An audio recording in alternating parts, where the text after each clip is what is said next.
መላው የኦሮሞ ህዝብ መላው የኢትዮጵያ ህዝብ እንድታቁልኝ የምፈልገው እንደ ቀነኒ ቤተሰብ እኛ ከአባገዳዎቹ ጋር ያልተስማማንበት ቦታ የአባገዳን ስርዓት የገዳን ስርዓት አለመቀበል ሳይሆን አለማክበር ሳይሆን የቀነኒ ጉዳት በግልጽ ሊጣራ ይገባል ከሚል አኳያ ነው።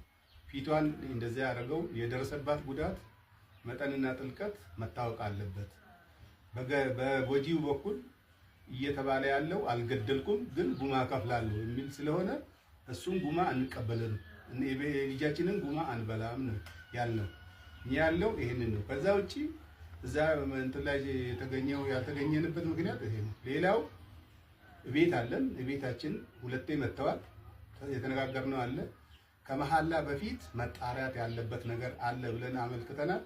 አጣርቼ መለሳለሁ ነው ያሉ። መጨረሻ ላይ ግን ያሉት አባገዳው ወደ መሐላ ነው የምንሄደው፣ ከመሐላ በኋላ ነው ያሉት። እኛ ያንን መሐላ አልተቀበለም እንደ ቤተሰብ። ይሄን እንድታውቁ እንፈልጋለን። በመጨረሻ ማለት የሚፈልገው መላው ውጪም ያላችሁ ውስጥም ያላችሁ ለቀነኒ ፍትህ ስትጠብቁ የነበሩ ኢትዮጵያውያን በሙሉ ከልብ የመነጨ ቤተሰብ እኛ አባገዳዎቹ ጋር ያልተስማማንበት ቦታ የአባገዳን ስርዓት የገዳን ስርዓት አለመቀበል ሳይሆን አለማክበር ሳይሆን የቀነኒ ጉዳት በግልጽ ሊጣራ ይገባል ከሚል አኳያ ነው። ፊቷን እንደዚህ ያደረገው የደረሰባት ጉዳት መጠንና ጥልቀት መታወቅ አለበት። በጎጂው በኩል እየተባለ ያለው አልገደልኩም ግን ጉማ ከፍላለሁ የሚል ስለሆነ እሱን ጉማ አንቀበልም፣ ልጃችንን ጉማ አንበላም ነው ያልነው። እኛ ያለው ይሄንን ነው። ከዛ ውጪ እዛ እንትን ላይ የተገኘው ያልተገኘንበት ምክንያት ይሄ ነው። ሌላው ቤት አለን። ቤታችን ሁለቴ መተዋል። የተነጋገርነው አለ። ከመሐላ በፊት መጣሪያት ያለበት ነገር አለ ብለን አመልክተናል።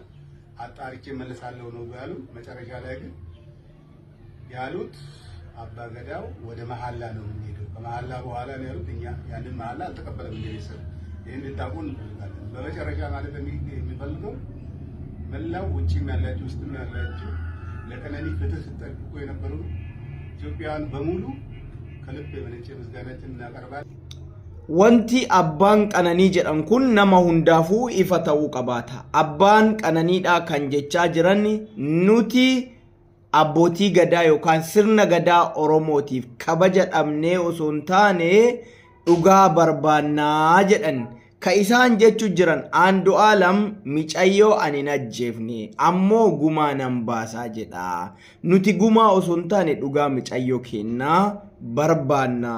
Bakka hin ajjeesinitti osoo dhugaan hin baane akkamitti gumaa kafalaa kan jedhan kaasanii dubbatanii jechuudha.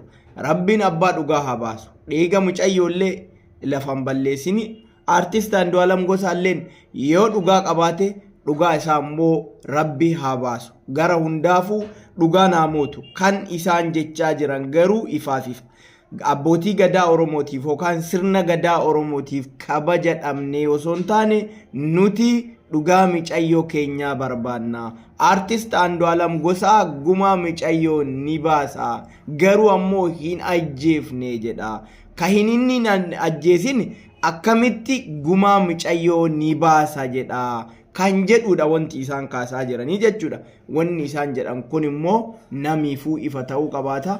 Dhugaadha. Dhugaa malee Andu'aalam Gosaa akkamitti gumaa micayyoo ni baasa jedha. Nuti gumaa micayyoo barbaannee osoo hin taane yookaan agartee dhugaa isii barbaannaa jedhani. Wanni isaan kaasan sirriidha. Nama hundaafuu ifa ta'uu qabaata. Ammootu abbaa dhugaa Rabbitu beeka. Haqa micayyoollee amma nuti oduu simbirtuu adeemsi araaraa Andu'aalamii fi maatii Qananii gidduutti adeemsifamaa ture gufateem. Ajjechaa Qananii addunyaan wal qabatee abbootiin gadaa fi hayyuleen dhimmicha araaraan akka furamuuf adeemsi baatiiwwan muraasaaf gochaa turan gufachuu dubbatan. Sirri dhimma kana qabee maal akka jedhu ifa ta'uu baatus dhimmicha osoo kanaan jiru abbootiin gadaa fi hayyuleen dhimmicha araaraan xumuruuf sossoo'uu eegalan. Abbaan gadaa Tuulamaa Goobanaa Hoolaa dhimma kana baatiiwwan sadiif gaaddisa jalatti ilaalaa turus BBC'tti himan. Dubbiin kun akka sirna gadaa Oromootti akka ilaalamu akka nuuf kennan gaafanne. Qaamni lachuu dubbii tana gadaa Oromoo bultumiif gadaa Oromoo Tuulamaa akka ilaaluuf heeyyamamaa ta'ee ilaalaa ture jedhu.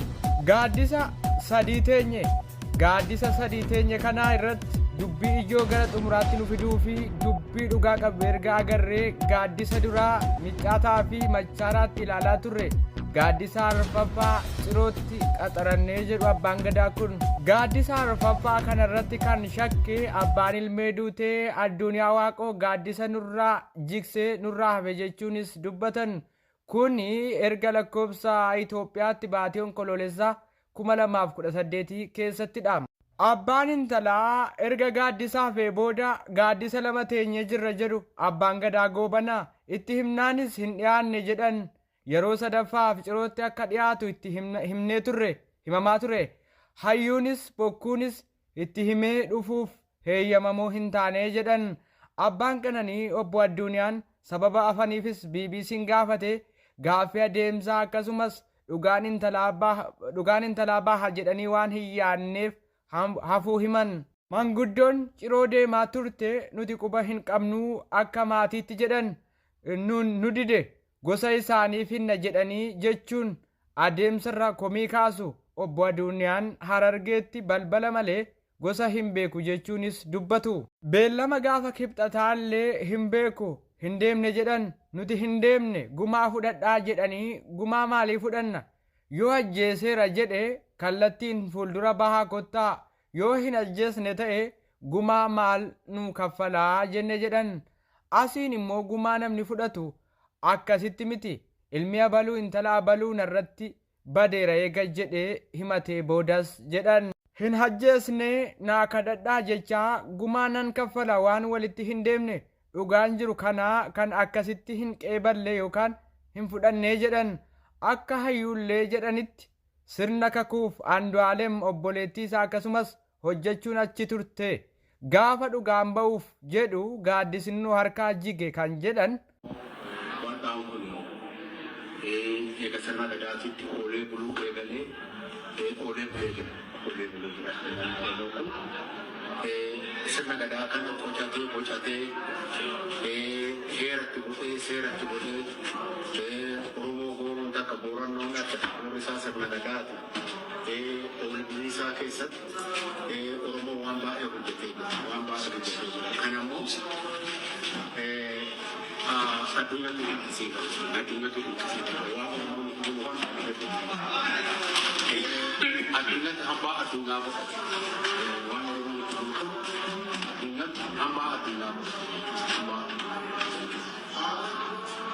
Itoophiyaa keessa sabaaf sallamii 80 oli kakeessa kun immoo namni da'oo Oromoo jirullee da'oo Oromoo gattoo jettu hoggaa lama Oromoo wajjin hoo jiraatte Oromoodha jedha Oromoon immoo nama sirna isaatiitti hin bulle nama sirna isaallee nama sirna isaan kabajne hin ammoomsane gadda keessatti gammachuu keessatti hawaasummaan Oromoo jaalataa Oromoo nammataa Oromoo moggaafataa Oromoo bitimaa godhata hojjetu jedhu waan baay'ee qabate achi keessatti waan baay'eetu jira jedhu wanti Oromoo walitti madaku wanti Oromoo walitti baquu sabaaf sallammii biraati wanta baay'eetu jira jedhu Oromoon oolbii isaa keessatti mirga isaatiin deemee dirqama isaatiin deemee